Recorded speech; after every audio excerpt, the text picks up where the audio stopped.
घर का बंटवारा। अरे विनोद, तूने हलवाई को सारा सामान तो दे दिया है ना? अक्षय की शादी में कोई कमी नहीं रहनी चाहिए। आखिर सबसे छोटा भाई है तुम सबका।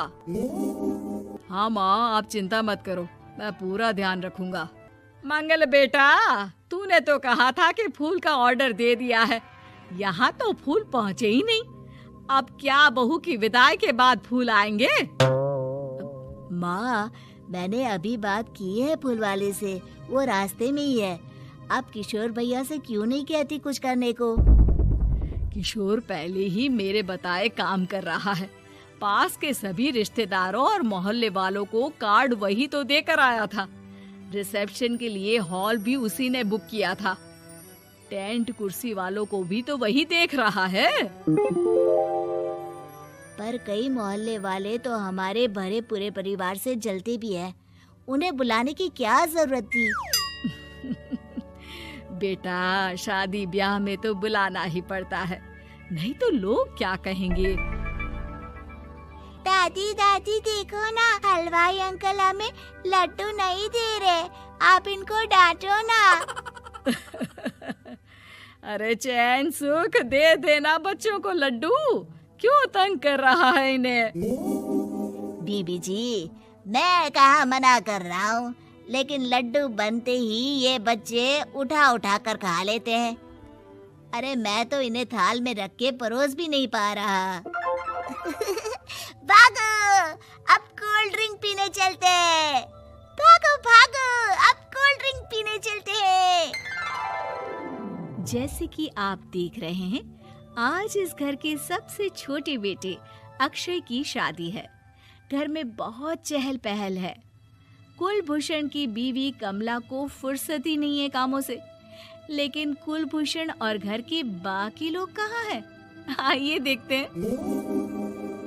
अजी, आप यहाँ आराम से बैठकर गाने सुन रहे हो और घर में अभी तक इतने काम बचे हैं करने को। अरे भाई, मेरे सबसे छोटे बेटे की शादी है, इसके बाद तो मैं अब चिंता मुक्त हो ही जाऊंगा। और फिर घर में तुम हो, बेटे बहुएं हैं, तुम लोगों के होते हुए मैं क्यों काम करूं? मैं तो शान से बेटे की शादी में जाऊंगा तैयार होकर। अरे ठीक है, अब आप आराम ही कीजिए। एक बार अभिषेक की बीवी आ जाए, फिर मैं भी आराम करूंगी और मेरी चारों बहुएं पूरे घर की जिम्मेदारियां संभाल लेगी। इतना कहकर कमला वापस अपने काम में लग जाती है।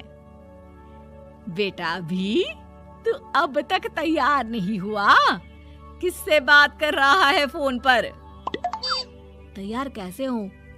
सैलून जाने से तो आपने मना किया है, क्योंकि मुझे हल्दी लग चुकी है। भाभीयों को देखो, सुबह से पार्लर में है। अक्षय की शादी हो जाती है और नंदिता बहू बनकर घर आ जाती है, लेकिन इस घर की खुशियों को मानो किसी की नजर लग गई थी। नंदिता के आने के बाद आए दिन घर की शांति भंग होती रहती। अपने माँ बाप की इकलौती बेटी को इतने बड़े परिवार की जिम्मेदारियां कहाँ संभालनी थी? अभी देखो ना, मेरे हाथों की मेहंदी भी अभी नहीं उतरी है और तुम्हारी मम्मी ने मुझे घर के कामों में लगा दिया। मैंने सोचा था कि घर की सबसे छोटी बहू होने के कारण मुझे सब पलकों पर बिठा के रखेंगे, पर यहाँ तो पलक झपकने की भी फुर्सत नहीं मिलती।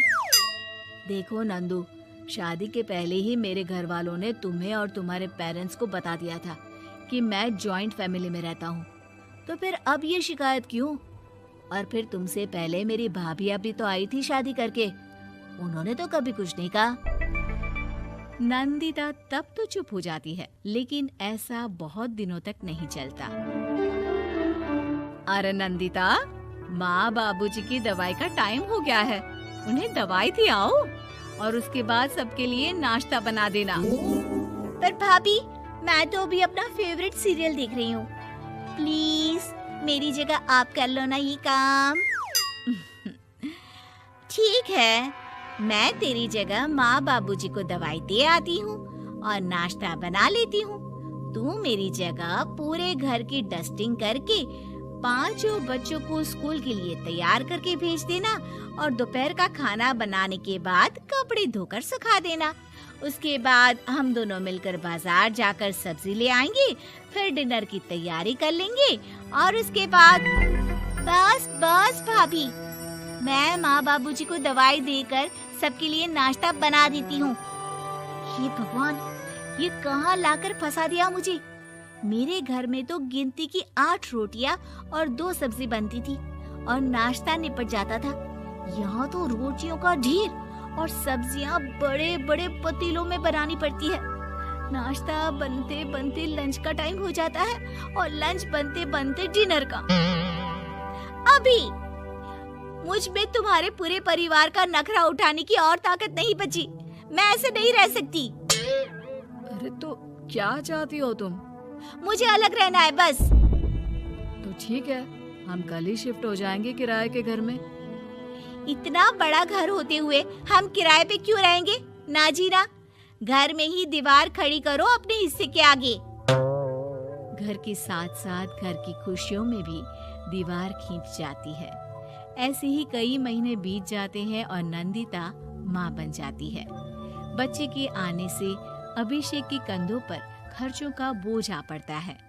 अभिषेक का बोझ कम करने के लिए नंदिता भी पार्ट टाइम जॉब कर लेती है, लेकिन इससे उसके सर पर नौकरी, घर और बच्चे की जिम्मेदारी बढ़ जाती है। नंदिता, ये क्या है? तुमने घर भी ठीक से साफ नहीं किया, ना ही मेरे कपड़े धुले हैं। चिंटू के बाल भी कटवाने जाना था, देखो उसके बाल कितने बढ़ गए हैं। अरे करती क्या हो पूरा दिन तुम? मैं करती क्या हूँ? तुम्हारा नाश्ता और लंच बनाने के बाद चिंटू को डे केयर सेंटर पर छोड़कर आती हूँ, फिर खुद ऑफिस जाती हूँ। पूरा दिन काम करके आने के बाद बिना आराम किए बाजार से सब्जियाँ लेकर आती हूँ, घर आकर खाना बनाती हूँ, चिंटू को देखती हूँ और क्या करूँ मैं? तो किसने कहा था अपने सर पर इतने काम लेने को? मत जाओ ऑफिस। ऑफिस जाए बिना घर के खर्चे कहाँ से पूरे होंगे? चिंटू की डे केयर का खर्च, उसके लिए बेबी फूड का खर्च, प्रेस वाले का खर्च, ये सब तुम्हारी सैलरी से होता नहीं है। अगर परिवार से अलग नहीं होती तो इतनी मुसीबतें नहीं उठानी पड़ती तुम्हें परिवार के साथ मिलकर काम करने में दिक्कत थी, लेकिन काम तो अब भी बहुत है तुम्हारे सर पर। चिंटू को भी डे केयर भेजने की जरूरत नहीं पड़ती। उसको गोद में खिलाने के लिए दादा दादी और घर के सभी बड़े होते। उसके साथ खेलने के लिए उसके भाई बहन भी होते। मेरे तीनों बड़े भाइयों के बच्चे भी बड़े हुए हैं, लेकिन बिना महंगा बेबी फूड खाए, क्योंकि मेरी माँ और भाभियाँ बहुत अच्छे से जानती है कि बच्चे को क्या खिलाना चाहिए। बिजली के बिल जैसे खर्चे भी सब मिलकर बांट लेते थे, लेकिन तुम्हें तो सबसे अलग रहने में ही मजा आता है, तो अब शिकायत क्यों करती हो? बस करो अभिषेक, बस करो। मैं मानती हूँ कि मैं गलत थी। मेरे एक गलत फैसले ने हमें बिल्कुल अकेला कर दिया है सबसे। एक घर में होते हुए भी हम बाकी परिवार से अजनबियों की तरह रह रहे हैं। अभिषेक और नंदिता की सारी बातें घर के बाकी लोगों को सुनाई दे रही थी। तभी कमला बोल पड़ती है। अरे नंदिता बहू, किसने कहा कि तुम अकेले हो? तुम्हारा इतना भरा पूरा परिवार है ना तुम्हारे साथ। हम तो बस ये चाहते थे कि तुम अपनी गलती समझ जाओ।